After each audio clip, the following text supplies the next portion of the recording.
दोस्तों आज आप लोगों के सामने बहुत ही इंटरेस्टिंग कहानी लेके आए हैं। इससे हमें 4 बातें सीखने को मिलेगी। स्त्री हो या पुरुष, 4 काम किसी को नहीं करना चाहिए। अगर ये 4 काम करते हैं तो इसका परिणाम बहुत खतरनाक होगा। तो दोस्तों पहले हम चलते हैं, एक कहानी सुनते हैं। एक किसान आलू बोने के लिए जंगल गया।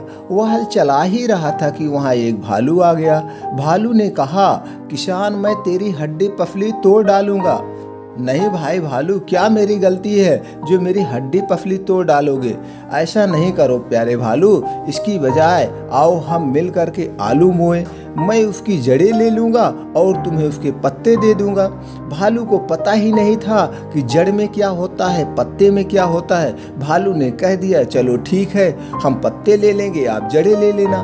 भालू बोला, ठीक है, अगर धोखा दोगे तो फिर कभी भूल कर भी जंगल में पैर नहीं रखना, नहीं तो मैं जिंदा खा जाऊंगा।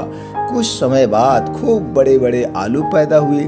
पतझड़ में किसान उन्हें निकालने के लिए आया। उसी वक्त भालू भी जंगल से निकलकर सामने आया और बोला, किसान आओ आलू की फसलें बांट लेते हैं।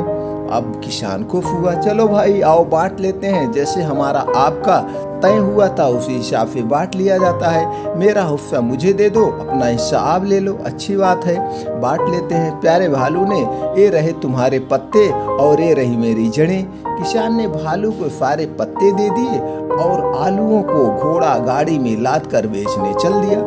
रास्ते में भालू फिर मिला। किसान तुम कहाँ जा रहे हो? भालू ने पूछा बड़े प्रेम से। प्यारे भालू, मैं जड़ें बेचने के लिए शहर जा रहा हूँ, किसान ने जवाब दिया। एक जड़ तो मैं चक्कर भी देखूं, इसका स्वाद कैसे है? लगता है तुम जड़ें खा के बहुत मोटे हो जाते हो, हम पत्ते खा के उतना तंदुरुस्त नहीं हो पा रहे हैं, इसलिए हम भी एक जड़ खा के देखते हैं, इसका स्वाद कैसा है, इसका आनंद कैसा है। किसान सोच में पड़ गया, कहीं इसको हम जड़ें दे दिया और खा लिया तो कैसे होगा, लेकिन देता नहीं तो क्या करता। उसने दिया, लो खा लो। किसान ने उसने एक आलू दिया। भालू ने उसे खाया और गुस्से से गरजते हुए बोला, अरे किसान, धोखा दिया है तुमने मुझे। अब तुम लकड़ी काटने के लिए जंगल में नहीं आना, नहीं तो हड्डी पसली तोड़ डालूंगा। अगले साल किसान ने उसी जगह पर गेहूं बोया।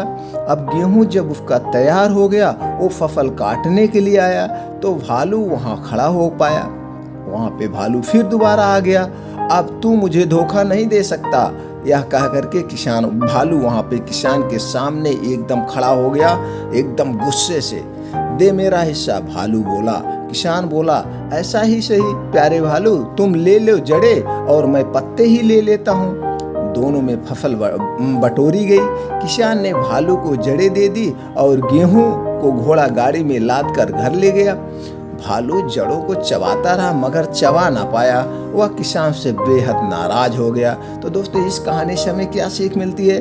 जैसे किसान ने उस भालू के सामने अकल से काम लिया, ठीक उसी तरह से हमें भी कोई भी परेशानी अगर जीवन में आए तो उस किसान की तरह शक्ति के बदले अक्ल से काम लेना चाहिए। आज की कहानी में हमें यही मिलता है, जब भी कितनी भी बड़ी परेशानी हो, हमें वहाँ पे अपने अक्ल का प्रयोग करना चाहिए और ये 4 बातें हमें हमेशा याद रखनी चाहिए। वो 4 बातें कौन सी है, चलिए इसको जानते हैं। कभी नहीं करने चाहिए ये 4 काम। स्त्री हो या पुरुष, किसी को भी अपने जीवन साथी से बहुत समय तक दूर नहीं रहना चाहिए। इससे शादीशुदा जीवन में असर पड़ता है, साथ ही परिवार में कई तरह की मुश्किलें सामने आती हैं। सुरक्षित व सम्मानजनक जीवन बिताने के लिए अच्छा है कि दोनों मिलकर प्रेम पूर्वक साथ रहें। दूसरी बात, कहा जाता है कि अगर चरित्र चला जाए तो कुछ शेष नहीं रहता, इसलिए हर स्त्री और पुरुष को अपने चरित्र को अच्छा रखना चाहिए। इसके अलावा किसी भी ऐसे व्यक्ति से दोस्ती नहीं करनी चाहिए जिसका चरित्र खराब हो। ऐसे लोगों का पतन बहुत जल्दी होता है। तीसरी बात, अगर व्यक्ति को दूसरों का सम्मान करना चाहिए। यदि आप आज किसी का अपमान करेंगे तो भविष्य में अपने लिए निश्चित रूप से समस्या खड़ी करेंगे। इसीलिए सच से अच्छी बाणी बोलिए और सभी का सम्मान कीजिए। चौथी और लास्ट में कौन सी अच्छी बात है? यदि जीवन में मान और सम्मान को बनाए रखना चाहते हैं तो कभी भी दूसरों के घर पर लंबे समय तक न रहें। पराए घर में रहने से व्यक्ति को असुविधा भी झेलनी पड़ती है और उसके सम्मान में भी कमी आती है। इसके अलावा स्त्रियों को सुरक्षित खतरे में पड़ जाते हैं। तो इसलिए कभी भी ये 4 हमें नहीं करना चाहिए, चाहे हम स्त्री हों या कोई पुरुष हो, किसी को भी नहीं करना चाहिए। तो दोस्तों, हमें इस कहानी से क्या सीख मिली? इस कहानी से हमें तमाम सीख मिली। एक तो बुरे परिस्थितियों में हम फंसे हैं तो उससे कैसे निपटे, अगर फिर उससे निकल भी जाते हैं तो हम अपने जीवन में कौन सा अच्छा काम करें जिससे हमारा मान सम्मान हो और हम आगे बढ़ सके। तो ये अच्छी जानकारियाँ इस कहानी से हमें मिली। तो उम्मीद करते हैं कि जानकारी आपको अच्छी लगी है। अगर जानकारी अच्छी लगी है तो अपने यार दोस्तों को सबको सुनाएं, क्योंकि वो भी कभी किसी परिस्थिति में फंसे हुए हैं तो उस परिस्थिति से निकल सकते हैं और अपने भविष्य को संवार सकते हैं। फिर मिलते हैं दोस्तों ऐसे ही और एक मोटिवेशनल ज्ञानवर्धक कहानी के साथ अगले वीडियो में। तब तक के लिए आप लोग दोस्तों खुश रहें। चैनल को सब्सक्राइब करके बेल आइकॉन का बटन ऑन कर दीजिए, जैसे कोई वीडियो अपलोड करें तुरंत नोटिफिकेशन आपके पास पहुंच जाए। जय श्री राम, राधे राधे।